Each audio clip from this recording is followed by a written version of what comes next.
Welcome to the Regulation Podcast from the Institute of Regulation. My name is Martial Booth, Chair of the Institute and a regulator myself. On this month's podcast, we're discussing a topic that might raise eyebrows: commercialising regulation. Most regulators rightly think of themselves as public bodies and working for the public good. But should regulators also commercialise their assets and make some money? Budgets are tight, and many regulators face funding cuts. Perhaps regulators can get more out of their assets, not just their physical assets, but their intellectual property too. Maybe they can use their data better or sell their guidance and their knowledge of their sector. For those of us who've spent our careers safeguarding taxpayers' money, these questions are not straightforward, and we may say no to the prospect of commercialising regulation. But this podcast asks the question. And to help us explore these issues, we've got Sam Walsh from Deloitte, the professional services and technology firm. Sam leads Deloitte's UK work with regulators, and over the last 15 years, this has included advising on the establishment of new regulators such as the Prudential Regulation Authority and the new regulator for spaceflight, and transformational change of others, including the Health and Safety Executive, Companies House, Financial Conduct Authority, and the Food Standards Agency. It's a great set of experience. Welcome, Sam. Hello, Marcia. Lovely to have you. And also we've got here Richard South, who's the Chief Executive of TSO, the Stationery Office, the leading publisher of guidance, standards and regulation. TSO helps to make complex information easy to use and understand, supporting regulators' transparency, accessibility, compliance and growth. TSO also works with the Health and Safety Executive, as well as with the Driver and Vehicle Standards Agency, DVSA, and with MHRA, the Medicine and Healthcare Products Regulatory Agency. Richard's previously worked in the public and private sectors in publishing and digitisation. Phew, lots of relevant experience there too. Welcome, Richard. Thank you, Marcel. Lovely to have you both. Thank you both for joining us. Right, I've mentioned that some regulators may be uncomfortable about monetising their assets, particularly if they're funded with public money. But before we talk about the risks and the problem, let's identify what assets we're talking about and what regulators have that might be valuable. It's not just about the tangible assets, of course. It's about the intellectual property, intangible stuff, data, knowledge, people. Sam, let me start with you. Yeah, thanks. And I think regulators do at least need to understand the value of their assets, and then they can then decide what they do with that understanding. Those assets will be different in every organisation. As an example, I understand that National Highways have had their data valued at £60 billion. And this understanding has made this rather intangible asset a key discussion at board level, alongside the discussion of physical assets in terms of how it's maintained and improved. This has enabled National Highways to judge the value of investing in, for example, its data alongside maybe building a bridge. And as you said, Martial, I think regulators have the opportunity to consider assets beyond data. Many regulators provide additional services to their regulated populations that use the regulator's knowledge. For example, I've worked with a regulator who will regularly get one of their lawyers on the phone to give some advice to a regulated entity. The regulator has to pay for that lawyer, but the entity does not. Some regulators have taken this model further. So the Civil Aviation Authority created CAA International many years ago, which provides consultancy and training to organisations outside the UK. And some parts of the public sector have monetised physical assets. So Ministry of Defence had an underutilised port that is now sold and they've leased back the capacity that they need. Although that's a bit less relevant here because, of course, regulators don't tend to have that many physical assets. Okay. Goodness. Well, you've set us off really well there, Sam, with some of the assets that we're talking about. Richard, what's your view on this? So, particularly with a kind of TSO lens on this, where we've worked with regulators to publish regulation itself and guidance on how to comply with regulation, we're thinking in terms of those assets being, the core assets being the rules and regulation themselves. So the rules that regulators create. And for me, the conversation around commercialisation starts with, how do you actually make those rules and those regulations easy to find, use and understand? And we'll get into this conversation, no doubt, over the next half hour, but commercialisation is a route to reach the users of that regulation, people who need to comply with that regulation, and to make it easier for them to comply with regulation. Okay. So far we've got the foundation of the rules and the regulations themselves, as you say, Richard, and then also the data that kind of surrounds that, as well as the legal advice and other kind of ways. Yeah, and I think there's a little bit more in the data that surrounds it. In that, there are probably two areas to that. One being data that regulators and some regulators may collect around compliance with regulation, and data that they receive and create and compile through their regulatory work. And then you've also got information about how to comply and how to understand regulation. Some regulators create that themselves. Some of them will create it with partners like us, either licensing us to do it or, depending on their arrangements with third parties, enabling third parties to go out and do that work on their own behalf, as long as they acknowledge the regulation itself.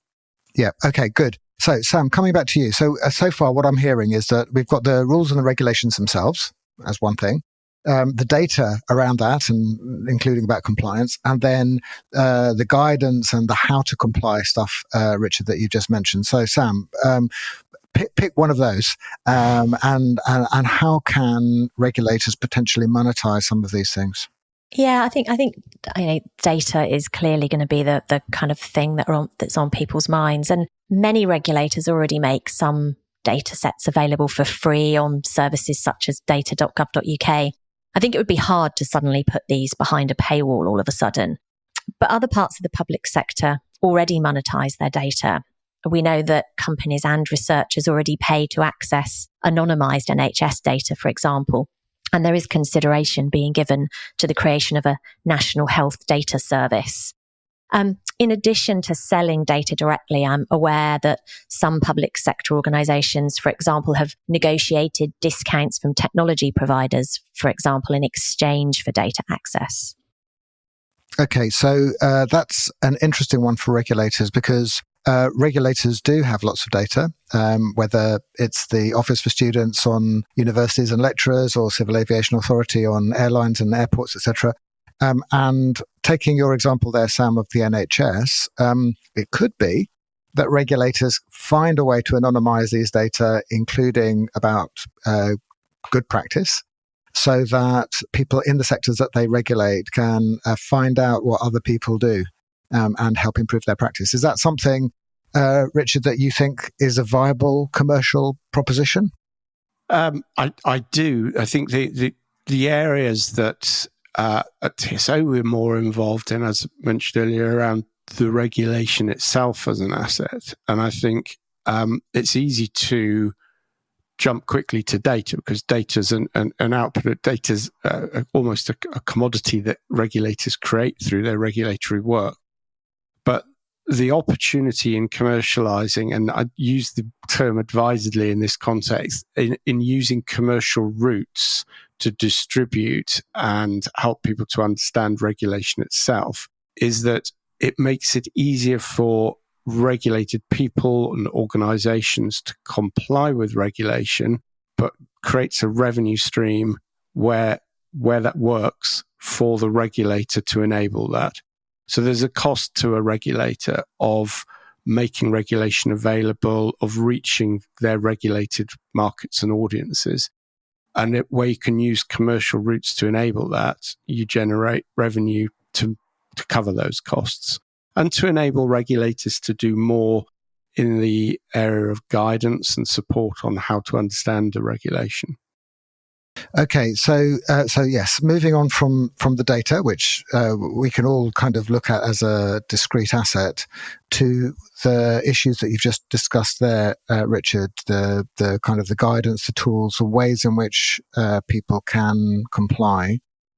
Some would say that these are tools that the regulator must make available for free in order to improve compliance across the sector as a whole. So how can we balance? I mean, of course, these are things that could be sold, but at the same time, regulators want people to have the guidance and the learning. They do. They want to, and they must, and they should, and of course they do. And Sam mentioned gov.uk. Most regulation can be accessed on or through gov.uk, and of course through regulators' own websites and so on. However, different people have different requirements for using information and content. People access regulation, access rules in different ways. So what commercialisation can do is create different output formats for regulation so that ultimately you can find the regulation if you need to. But if you want to have that in a particular form, whether these days it's a printed form, which wouldn't otherwise be available, perhaps in different digital formats, and particularly when you're looking at understanding that regulation in formats like e-learning formats, where there is work to be done to take that regulation and that regulatory content and turn it into something that people can understand. A commercial route enables that. So it's really about the added value. Now, all regulators are being encouraged now to think about growth. How can they regulate for growth? One of the ways that they can encourage growth is to make it easy to comply. And if they can find a third-party way of funding activity that makes it easier to find and understand regulation and therefore to comply with it, then that's kind of a win-win for regulators and the people that they're regulating. Yeah, that makes a lot of sense. And so the information is available, but it can be, it could be put into different formats and sold. The example I think of a handbook of the rules in a hard copy that could be sold when all of the information is available online, but some people might want to have a hard copy and they need to to pay for that. Exactly. And also, this is not the same for all regulation, but it depends on the size of the market and how many people need to understand a regulation. But some regulators who are regulating larger markets and audiences can generate revenue through commercializing those different formats and different ways of understanding the regulation that can help them to improve the way they make regulation available online or through other free routes as well. So, for example, it's possible to put any regulation on a website in a PDF format, but the content tends to be locked up in that PDF. Yep. If you want to really digitize that content, make it fully accessible to machines by being machine readable, make it fully understood and accessible by AI, you tend to have to do more work with that. You need to turn it into data. You need to curate it. So commercializing some of the outputs of regulation can actually create a revenue stream for the regulator to fund that kind of activity as well. Yeah. Okay, fantastic. Sam, right, coming back to you. So Richard very eloquently has talked about all of the routes in which some of these regulations can be packaged in ways that could be commercialized. What's your response to some of these questions? Yeah, and I think I agree with Richard's perspective on this. And, a really kind of established example of where people are adding value to regulations is in tax and accounting software, where the software, people buy the software and it has a lot of those rules and regulations kind of embedded in it. And that's a good example, I think, of how third parties can add value to regulations. I'd also say that a lot of individual regulators are interested in providing guidance and advice on their regulations, but their regulations aren't necessarily all of the regulations that an individual or an organisation has to navigate to do something. For example, you mentioned the spaceflight regulator at the start, Martial. To launch a space mission in the UK, you have to get the space agency, the space flight regulator approval. You have to get health and safety executive approval. There is local fire service, etc. Lots of different elements that all have to come together. What you can do is, if you take a more user-centered view of the regulation, you can create much more understanding of that end-to-end process than going to each individual organization's guidance. And one of the things that Deloitte's working on with TSO at the moment is looking at how you can use generative AI to look across the regulatory corpus and bring together those journeys in a user-centered way. Very interesting. I want to come back to that because obviously lots of regulators don't have the money to invest in this cutting-edge technology and need to work with commercial partners to do that. But before I do, Sam, just sticking with you for a moment, I discussed briefly with Richard about the fact that some of the knowledge that regulators have was acquired by spending taxpayers' money within a statutory framework, and that although money's tight, some people will be reluctant to use their assets for profit. Do you have a view on the risks to regulators of that? Yeah, I think the perception of regulators selling data that they've collated and exercising their duties is similar to any other part of the public sector doing this. There was recently the Sudlow review, which informed the creation of the National Health Data Service. And that summarised actually some public insights on the commercial use of data, which are quite interesting. There were three things that it talks about. One is that the public thought that there should be a clear benefit to any data that's commercialised. The second is that the public sector organisation should benefit if that data leads to significant value, whether that's payment for it or whether that's kind of unlimited access to new knowledge that might be created. They also said that they would have greater trust if it was done in partnership between the commercial organisation and the public sector organisation, which kind of leads you to some quite interesting, shared commercialisation rather than just selling the data to a third party. So I think it's important for regulators to understand the actual views of the public and their regulated community to inform how this could be done, not to just assume it's a no-go or to assume that it's just fine. I think these kinds of decisions also need to be seen in the context of the current public sector fiscal environment and in the context of the government's desire to see regulators deliberately supporting economic growth. One thing to say, though, is that there is HMT guidance on monetising, so ensuring services are separately accounted for, etc. So you need to make sure that you consider those things if you're going to go down this route. That's really helpful. And of course, there's HMT guidance on stuff like this. So that's that set of guidance that you've just outlined there, Sam. That's very helpful, and I'm sure it's a good thing for regulators to bear in mind when they're thinking about these questions. Richard, coming back to you then. So thinking about the user journey, about the constraints that regulators are working within.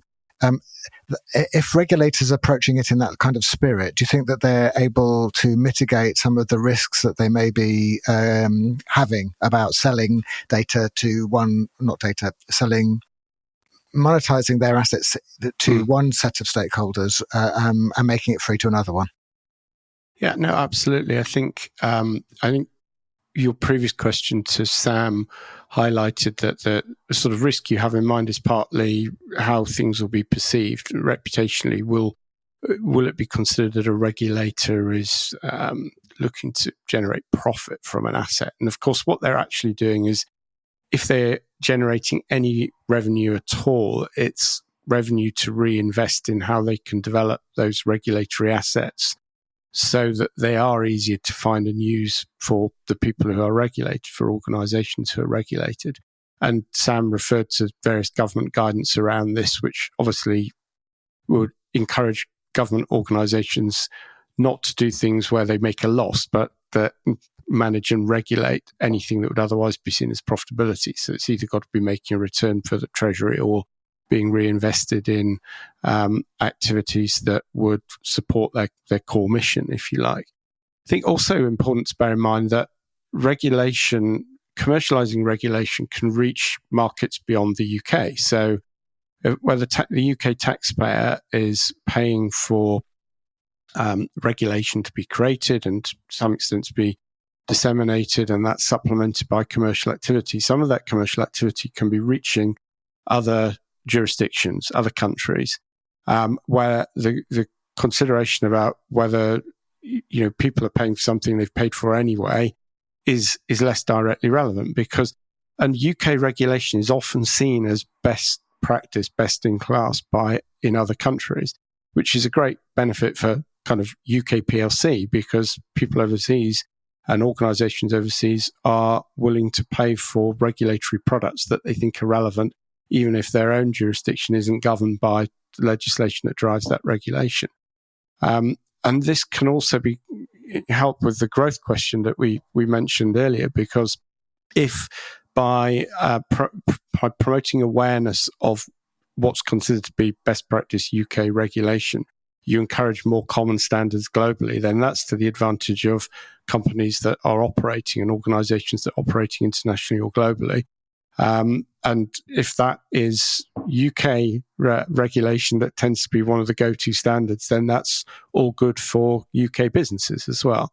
So I think there are a number of virtuous circles in there that are of a benefit to regulators, and that can offset any concern that regulators are basically charging for something that we've paid for anyway, because the core regulation is available. It's always going to be available. It's always going to be available free. And actually regulators can, as I mentioned earlier, use revenue they generate from commercialising the outputs of that regulation to improve the way that it's made available free for everybody. So again, I think there's a benefit in both ways of commercialising distribution channels, if you like. Yeah, I think those are very strong arguments, and particularly the international one, where UK taxpayers have paid for something, and it's within reason to sell it to people outside our jurisdiction who haven't actually paid for it. And I know that 20 years ago, in the wake of the whole delivery methodology that was developed by the then government, I know that a lot of people from the Cabinet Office did go abroad to talk about, how to deliver public services at that time. So, Sam, I just want to come back to you now because I want to pick up on the thing that you mentioned about AI, because just intuitively, there should be opportunities for regulators to work collaboratively on new issues like that, new technology, and draw on commercial expertise where there could potentially be win-wins for both the commercial partner and for the regulator. So just if you wouldn't mind, and I'll then come back to you, Richard, just to elaborate on that potential way of commercialising regulatory assets. Yeah, well, there's a great deal of interest, shall we say, from the hyperscalers to invest in AI, and they are very interested, I think, in public sector. Hyperscalers, did you say? So hyperscalers. So the Microsofts, the Googles, the people that have the big AI platforms. There's a big interest from them in making investments to build assets that increase the use of generative AI.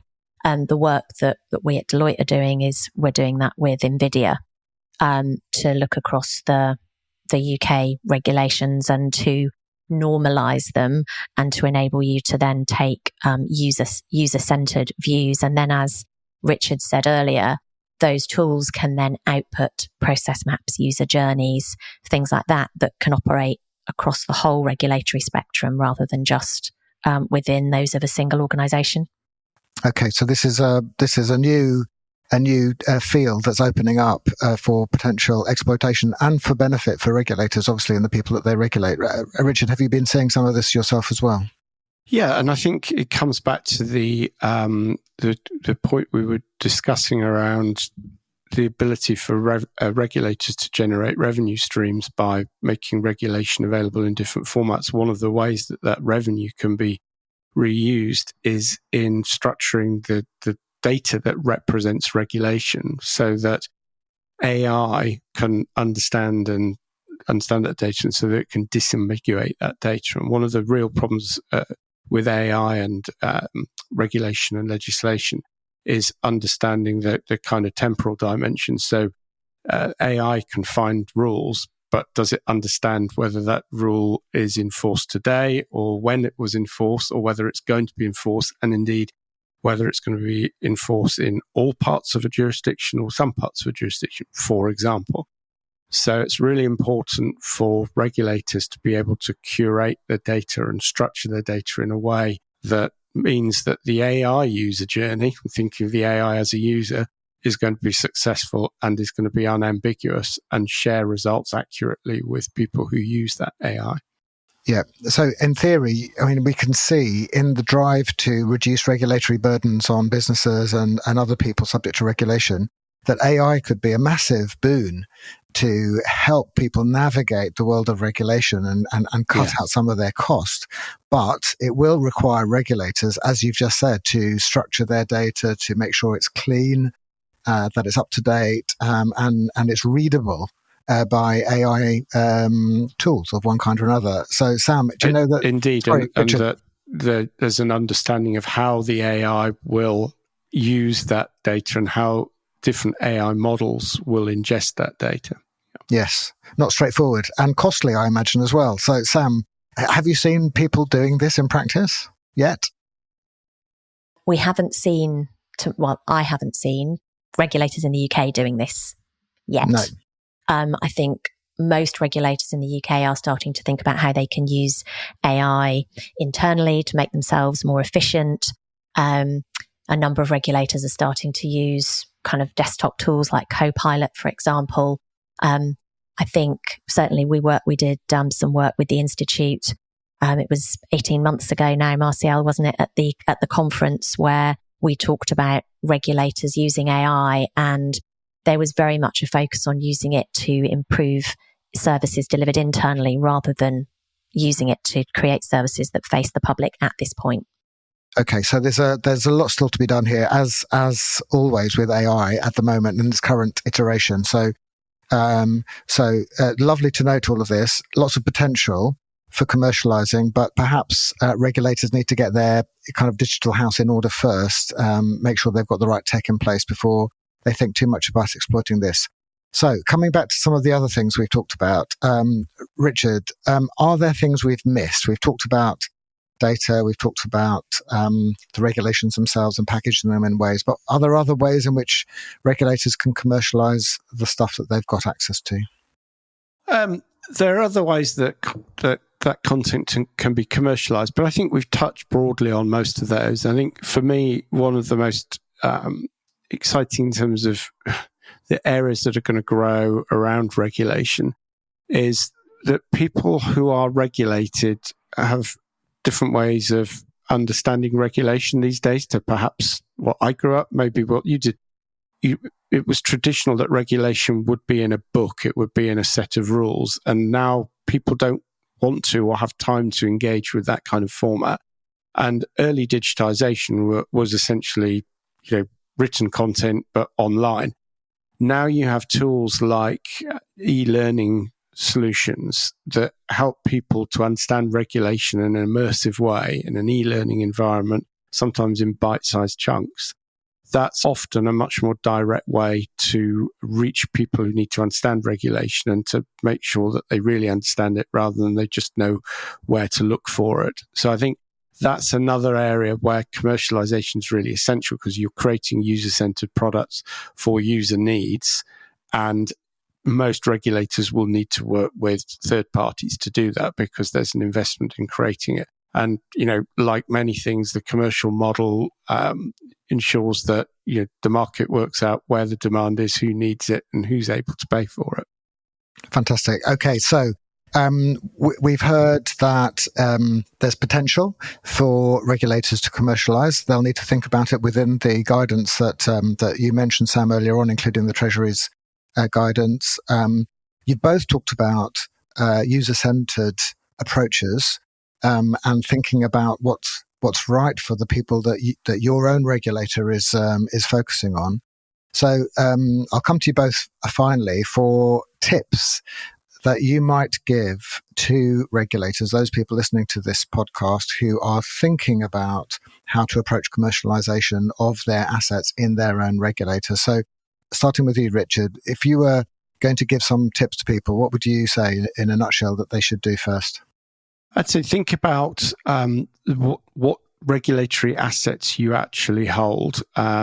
Lots of regulators probably aren't even thinking about whether they own content assets at the moment. They create regulation, but they often don't think of it as an asset, as content, as a published asset perhaps. So think about that and think about whether that content is in a format that firstly is accessible if it's online, because there are lots of rules and guidelines around that we often find regulators need help with.